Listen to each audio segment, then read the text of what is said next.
Hello students, good morning. I am Mukesh Chaudhary, your English educator for the next 15 minutes. And today is also third paper. You have to solve this paper in a limited time. And I will try my best to take you on this paper. Now come on, all the students. And this is your paper. और exam जैसे जैसे नज़दीक आ रहे हैं आपको चिंता करने की ज़रूरत नहीं है। मैं पूरी कोशिश कर रहा हूँ आपकी हेल्प करने की।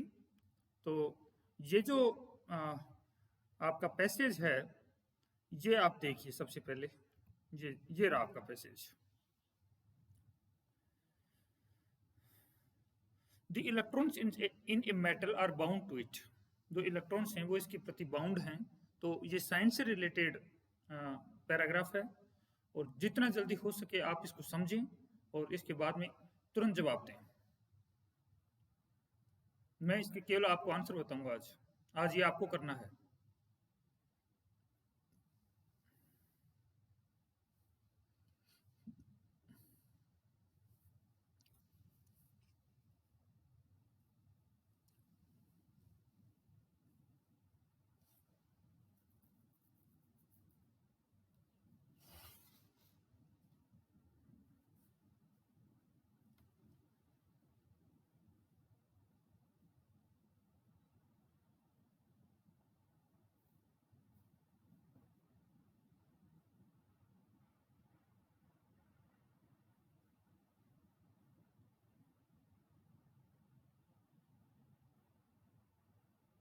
Okay, question number 1, threshold energy is the minimum energy required. तो जो पहला क्वेश्चन है उसका आंसर है to get out an electron. Question number second, answer number second. Question number second देखिए, light energy greater than the threshold energy. ये जो second number का क्वेश्चन है इसका पहला ही आंसर है can emit electron. Electron emit कर सकती है ये अभी हमने देखा, उसके अंदर स्पष्ट लिखा हुआ था। Question number third, photo electrons are. Question number third कि फोटो इलेक्ट्रॉन्स हैं ये क्या हैं? तो ये हैं emitted electrons due to light. सीधा ही अगर आंसर है तो सीधा ही आप चले जाएं, और अगर थोड़ा सा अगर आपको संदेह है तो चारों देख लें और कर लें। बेहतर होगा चारों ऑप्शन पढ़े जाएं। If the frequency of the incident light increase the kinetic energy of it. तो जो काइनेटिक एनर्जी होती है वो इसमें स्पष्ट लिखा हुआ था डिक्रीज होती है। Question number fifth, now grammatical question starts. By the end of this century scientist surely cure for the cancer.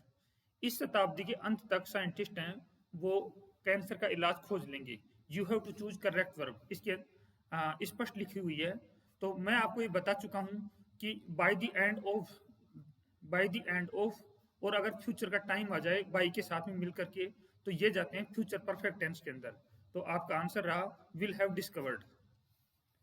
Will have discovered. Question number sixth, question number sixth, the room and it looks a lot better than before. तो आपको passive voice का choose करना है। तो passive voice इसके अंदर एक ही आ सकता है कि has been refurbished. Has been refurbished इसका मतलब होता है क्लीन करना किसी भी रूम को, चीज को, to make it clean. Question number 7, the madam said all the assignments in one time. Choose the correct passive voice. तो जो असाइनमेंट्स होते हैं, कुछ पेपर वर्क होता है ये, तो इसमें हमें पैसिव का यूज करना है। तो do it.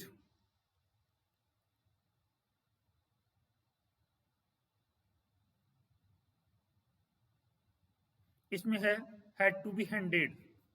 Had to be handed. अब एक चीज है दोस्तों कि पैसिव वॉइस के अंदर वर्ब की थर्ड फॉर्म आएगी। ये वर्ब की थर्ड फॉर्म रही। वर्ब की थर्ड फॉर्म यहां भी है, लेकिन हैड अकेला पैसिव वॉइस में कभी नहीं आ सकता, ये आपको पता है। Question number 8, the boy jump the wall into the park next door. अब इसके अंदर हमको प्रीपोजिशन बढ़नी है। तो हम इसके अंदर यूज करेंगे किसका, बता सकते हो? ये रहा आपका answer, over. Question number 9, although Bill comes a rich family, he is not proud। तो comes from, इसमें है comes from। मैं साथ ही आपको एक चीज बताता चलूं कि जब हम ये कहते हैं कि जैसे मैं ये कहूं आई कम फ्रॉम जयपुर, इसका मतलब ये है कि मेरा जो बर्थ प्लेस है वो जयपुर है। और अगर मैं ये कहूं I am coming from Jaipur, तो इसका मतलब होगा कि मैं वहां से बस या जो भी साधन है उससे आ रहा हूं मैं। तो फ्रॉम का यूज, कम का यूज इस तरीके से किया जाता है। Okay, question number 10, the of the clock have stopped moving, could you please rewind it. कि जो घड़ी है वो बंद हो चुकी है, क्या इसको आप रिवाइंड कर सकते हो, यानी क्या इसमें चाबी भर सकते हो? तो जो घड़ी की जो सुइयां होती हैं उनको हम बोलते हैं हैंड्स। ये 2-3 सुई होती हैं, एक 2-3 नहीं, तो हैंड का हैंड्स हो जाएगा इसके अंदर। Okay, the hands of the clock, Sophie polishes on shoe until shine. Sophie अपने शूज की तब तक पॉलिश करती है जब तक कि वो चमक नहीं जाते हैं। अब ये जो सोफी है इसमें मेल भी होता है और फीमेल भी होता है, और यहाँ पर ये मेल लग रहा है, यहाँ पर ये मेल लग रहा है का रीजन इज दैट इसमें हिज का, एक तो हिज का यूज होगा क्योंकि हिज ऑन शूज। अब हिज काम कर रहा है पॉजिटिव एडजेक्टिव की तरह, और शूज चूंकि एक से दो हैं तो उनमें यूज होगा दे का, क्योंकि यहाँ पर वर्ब मौजूद है। जब वर्ब है तो देम का यूज नहीं हो सकता, इनका तो अब बिल्कुल ही संभव है।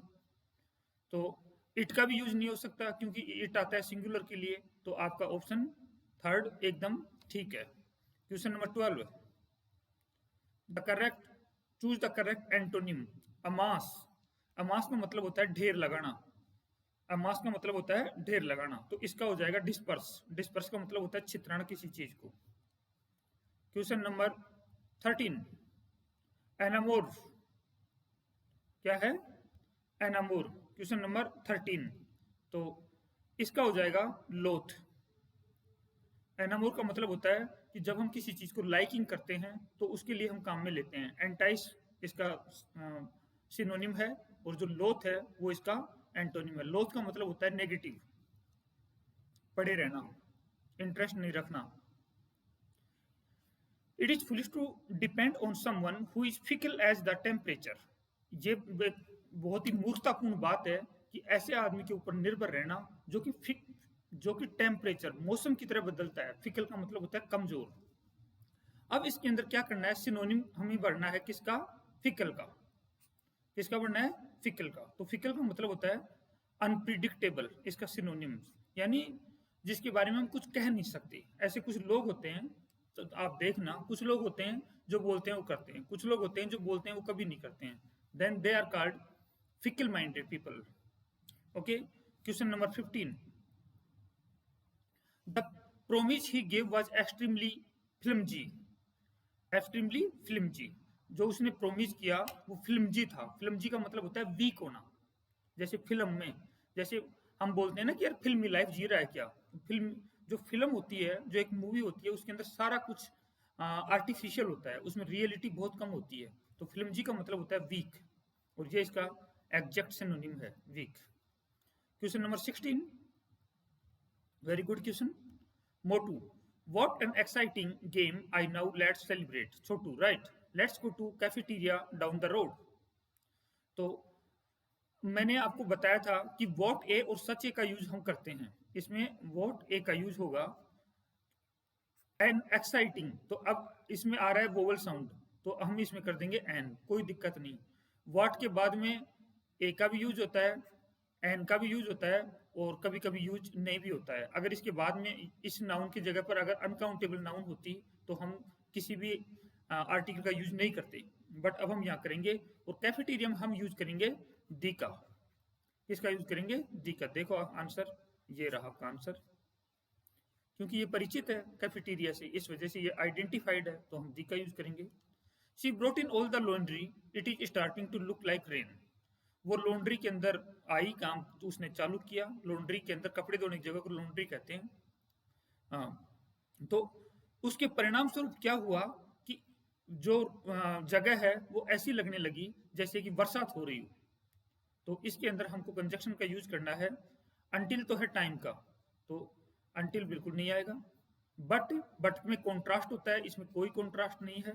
अब बच गया आपका सो दैट और एज। तो एज में रिजल्ट आता है, तो इसकी वजह से ये हुआ, तो आपका आंसर जाएगा 4। Question number 18। Richa is a very musician. She could play the clarinet since she was 9. ये एक बजाने का यंत्र होता है, क्लैरिनेट, बांसुरी की तरह। तो Richa is a very talented musician. Early नहीं लगा सकते, यंग नहीं लगा सकते, बोर्न नहीं लगा सकते, बाई बर्थ होता है उसके अंदर। तो इसमें टैलेंटेड है, ये एक ऐसी आर्ट है जो सीखी जाती है। Okay, question number 19। They roam in the woods. अब देखो यहाँ पर बहुत अच्छी मीनिंग आ रही है। जो वर्ब है वो रोम, रोम का मतलब होता है एमलेसली घूमना, बिना किसी कारण के। और उड का मतलब लकड़ी, और उड्स का मतलब होता है जंगल। व्हेन दे वर यंग, मतलब ये कहना चाहता है कि जब हम जवान थे तो घूमा करते थे यूं ही। तो ये है पास्ट हैबिट, और पास्ट हैबिट जाती है use it to. They use it to roam in the woods when they were young. Question number 20 and this is the last question. Feminine of author is. जो author है उसका feminine है authoress. तो इसमें ESS लगा देते हैं, और ये बिल्कुल ठीक है। ओके दोस्तों, इसी स्पीड से आपको क्वेश्चन करने होंगे। Thank you very much for joining this session. इसी तरीके से क्वेश्चन आप निकालते रहिए। एक्यूरेसी और करेक्टनेस आपकी दो चीजें इसमें होनी चाहिए। एक्यूरेसी यानी क्वेश्चन गलत नहीं होना चाहिए, और टाइम में होना चाहिए। और ये सब संभव होगा, आप मेरे साथ चलते रहिए। और सब्सक्राइब जरूर करवाइए, इसको शेयर कीजिए अपने दोस्तों के अंदर, फिर आपस में डिबेट कीजिए। जितने ज़्यादा आप क्वेश्चन निकालेंगे उतना ही आपके लिए ये फायदेमंद सेशन होगा। एग्जाम से पहले कोई नई चीज़ नहीं पढ़नी चाहिए, ज़्यादा से ज़्यादा एक्सरसाइज और एक्सरसाइज और exercise. Thank you very much my dear students.